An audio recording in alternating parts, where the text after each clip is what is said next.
এই উপদ্ৰৱত যোৱাৰ নিশা যি হাতী সোমাই আমাৰ আৰ্যবিদ্যা মন্দিৰ স্কুল ঘৰটো ভাঙে, প্লাছ ওচৰৰ 10-12 ঘৰমান ভাঙে। তাৰ উপৰিও ৰাতি বৰষুণৰ কাৰণে সিমান মানে আমি আগবাঢ়ি যাব নোৱাৰিলোঁ। ফৰেষ্টৰ মানুহৰো কোনো মানে নাই, তেওঁলোকক মাতিলেও বহুত দেৰিকৈ আহি পায়। হাতী মানুহৰ সংঘাত হৈ উঠাৰ পিছতহে তেওঁলোক আহি পায়। তাৰ উপৰিও আমাৰ যি নেকি MCLA MLA তেওঁলোকেও কোনো আমাক সহায় নকৰে একো। সেয়ে কাৰেণ্টৰ আমাৰ নাথাকে, ৰাতি অন্ধকাৰত আমি থাকিব লগা হয়। বৰষুণ দিলে আমাৰ তাতকৈ বহুত বেছি অসুবিধা হয়, কাৰণ কাৰেণ্টটো নাথাকা।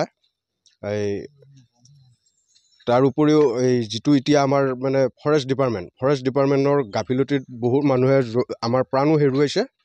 সেই গতিকে আমাক মানে যিখিনি প্ৰয়োজন সেই প্ৰয়োজনৰ মানে আমাক সময়ে সময়ে যোগান ধৰিব লাগে, বা হাতীৰ খেদি পঠিওৱাত মানে সহায় কৰিব লাগে আমাক।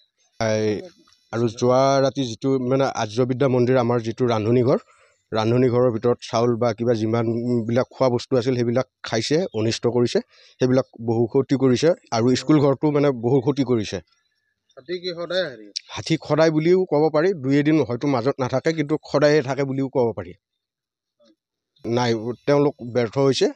আমাৰ ফৰেষ্ট ডিপাৰ্টমেণ্ট ব্যৰ্থ হৈছে, প্লাছ আমাৰ এইটো কি কয় MCLA MLA তেওঁলোকক সম্পূৰ্ণ ব্যৰ্থ, মানে ক'ব গ'লে চৰকাৰ ব্যৰ্থ সংঘাতৰ ক্ষেত্ৰত।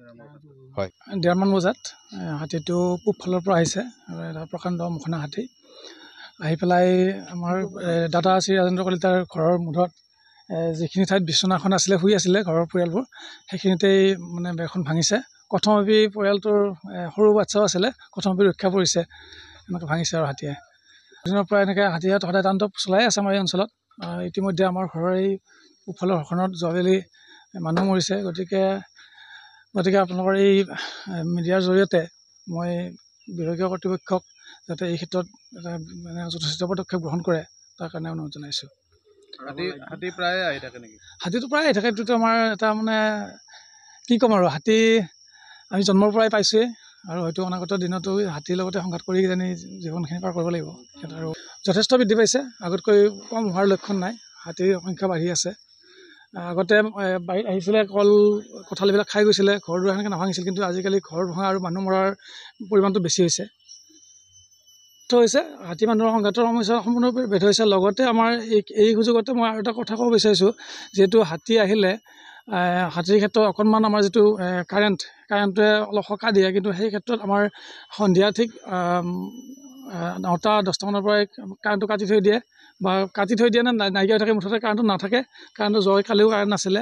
গতিকে এন্ধাৰতে আমি এতিয়া ইফালে দবা-পিটা বৰষুণ চলি আছে, বৰষুণত ওলাবও নোৱাৰোঁ, একো দেখিও নাপাওঁ। এনেকুৱা কণ্ডিশ্যনত আমি হাতী খেদাটো বিচাৰৰ কথা, নিজে মানে বাচিব পাৰিম নে নোৱাৰিম, ক'ত থাকিম ক'ত যাম, এনেকুৱা পৰিস্থিতি। গতিকে এই ক্ষেত্ৰত কাৰেণ্টটো আমাক যথেষ্ট অসুবিধাৰ সৃষ্টি কৰিছে। পঢ়া টেবুলটো পঢ়া শুনাটো পিছৰে কথা। এতিয়া যে জেগাত যে পঢ়ি থাকিব, সেই পঢ়ি থকাৰ পৰিৱেশটোৱেই নাই। ৰাস্তাত চিঞৰ বাখৰ, হাতী হাল্লা হয়, ল'ৰা ছোৱালী ওলাই ল'ৰ মাৰে, আকৌ ঘৰত আহিও মানে কোনফালৰ পৰা আহে কোনো মানে নাই, নিশ্চয়তা নাই। গতিকে শান্তিৰে পঢ়ি থাকিব নোৱাৰে ঘৰত। গতিকে কোনো ফালৰ পৰা এটা সুস্থ পৰিৱেশ নাই আৰু আমাৰ এই অঞ্চলত। চৰকাৰক দাবী জনাইতো ইতিমধ্যে বিগত বছৰবোৰত বিভিন্ন ধৰণৰ দাবী মানে কৰি আহিছে। গতিকে দাবী এইটোৱেই, যিমানটো সম্ভৱ যেনেকৈ পাৰে এই হাতীৰ যিটো মানে প্ৰতিৰোধৰ ব্যৱস্থা, সেইখিনি অলপ পদক্ষেপ ল'লে ভাল হয়। আৰু হাতী আজি বহু বছৰ ধৰি আমাৰ হাতী ইয়াতে বহুত সংঘাত। আমাৰ যোৱা বছৰৰ উপৰি বছৰ আমাৰ ইয়াতে নাই বুলিও 5-6 জন মাৰিলে। আমাৰ বাদলাপাৰাত এজন মাৰিলে, দিনতে 6টা বজাতে আমাৰ হাতীয়ে মানুহ মাৰিলে। আৰু আমাৰ ইয়াৰে 3টা বজাত আমাৰ ইয়াতে স্কুল ঘৰ ভাঙি গৈ হিতেশ ডেকাৰ ঘৰৰ পিছফালে আমাৰ কুশীশ্বৰ ডেকাক মাৰিলে। আমাৰ এই যে আমাৰ কাৰেণ্টটো আমাৰ একেবাৰে নাথাকে। কাৰেণ্টটো থাকিলে আমি সকাহ পাওঁ। কাৰণ কিয়, আমাৰ পোহৰ হৈ থাকে, পোহৰ হৈ থাকিলে আমি তেখেতক দেখা পাওঁ, দেখা পালে আমাৰ এটা সকাহ।